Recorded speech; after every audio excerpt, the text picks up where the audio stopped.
Okay, continuing with the structures, I put everything here, not here, where is it? Yeah, here. So just for you, it's easier to see. I've created a 3 by 3 matrix that the first row has the name of the courses for fall semester. So we have Computer Science 101, Physics 200, Math 201, the instructor's name. So these are course names. These are instructor names. These are course names. And these are the midterm and final grades for each student. So as you see, I have a matrix that has different types of data. So it has Jill, which is a character. It has an array, characters and numbers. So I have a structure. The way to fill out this matrix is that fall sem 1, so this is for semester 1. Semester 1 course, this is the course name, this is the instructor's name, and these are the grade. So you type it as you read it. Fall semester 1, course name is CS 101, and you need codes. Fall sem 1, instructor name is Jill. Fall sem 1 grades, this is the midterm, this is the final. This is for fall semester 2, the course name is Physics 200. Fall semester 2, instructor name is Tom. Fall semester 2 grades are 45 and 89.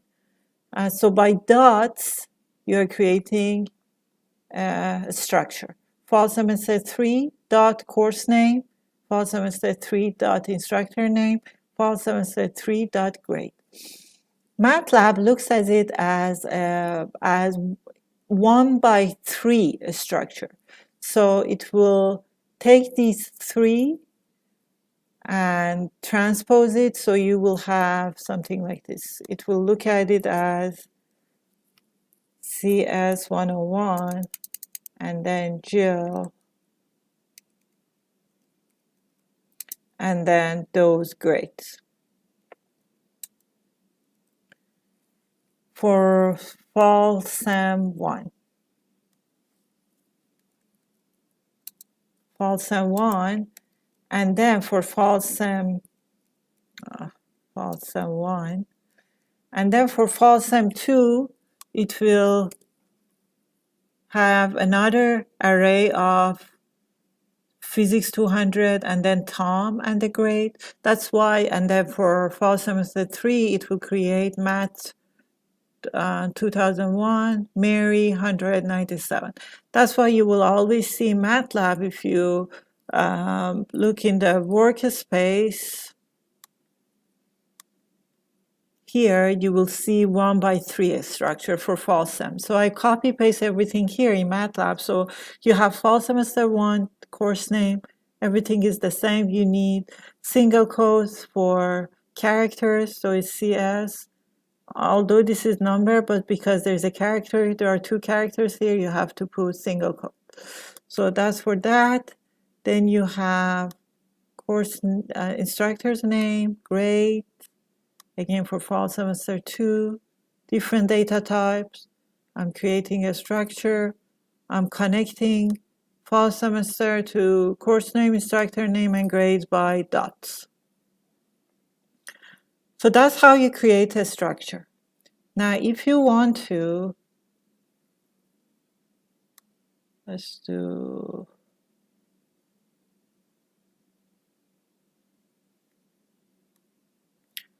clear all.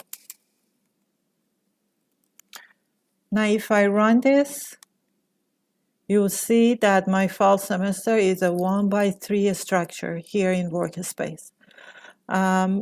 I've saved it as creating cell .m, but I've created a structure. It's an old name, so let's save it as creating a struct. And if you want to run it, one way is type this, one way is just type it here, creating a struct, and it will be run. So what I want to, for example, I ask you, this is 89, what's the other grade?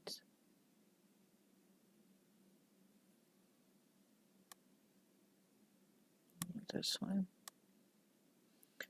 So if I have 45 and 89 for grades, 45 is missing here. Now, let's say you ask me, I want the grades for fall semester 2. I only need the final. So you would type fall sem 2 grades. I want the final, the second. No, that's not what I meant. I need a dot here.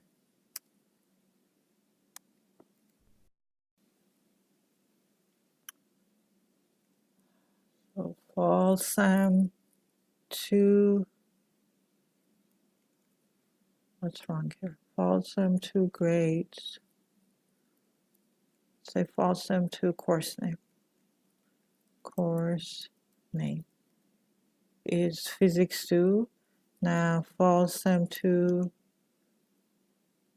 grades.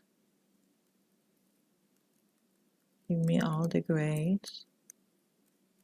If you type column, it has to give you all the grades. Oh, then it was giving me an error because I added this 45 here but didn't run it, so it doesn't.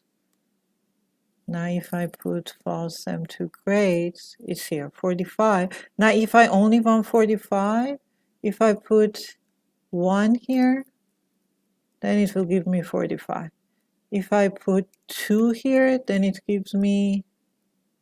should give me 89 here, because grades, I want this one too, element 2.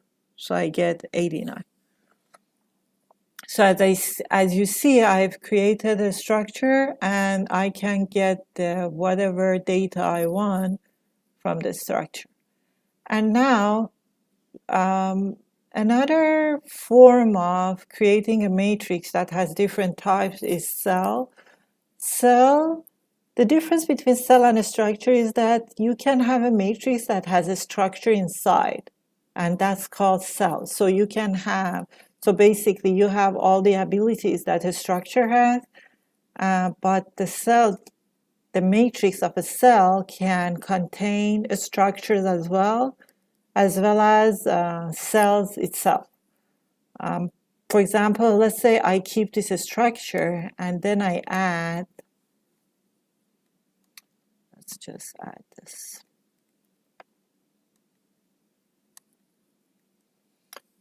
So I'm creating a cell. I'm creating a 2 by 2 matrix. So cell 2 by 2 will create a matrix. I call it A. And then row 1, column 1 of this matrix, I want to be a random 3 by 3 matrix that has, so this basically what it does, it creates numbers between 0 and 1. It creates a 3 by 3 matrix and put random numbers between 0 and 1 inside. So that will be row 1, column 1 of my cell. Row 1, column 2, there's only a name there, John. Or you can have, let's keep it this way for now. And then row 2, column 1, I have a structure, fall sem. This is structure here that I created. I put it in another matrix. And if I want to do that, I have to create a cell. And then A, row 2, column 2, I put another empty cell, 3 by 3 cell. If you type it, that means I have an empty cell for row 2, column 2 of my matrix. So that's my cell. Now, if you want to know, if you want to see this cell matrix that you made, you can use cell display. So cell display A will display everything that is inside this cell that you made. So let's run it. Okay. So these are all empties because it's the empty cell we made. So row 1, column 1, it's creating it has created a random 3 means 3 by 3 matrix, random numbers between 0 and 1.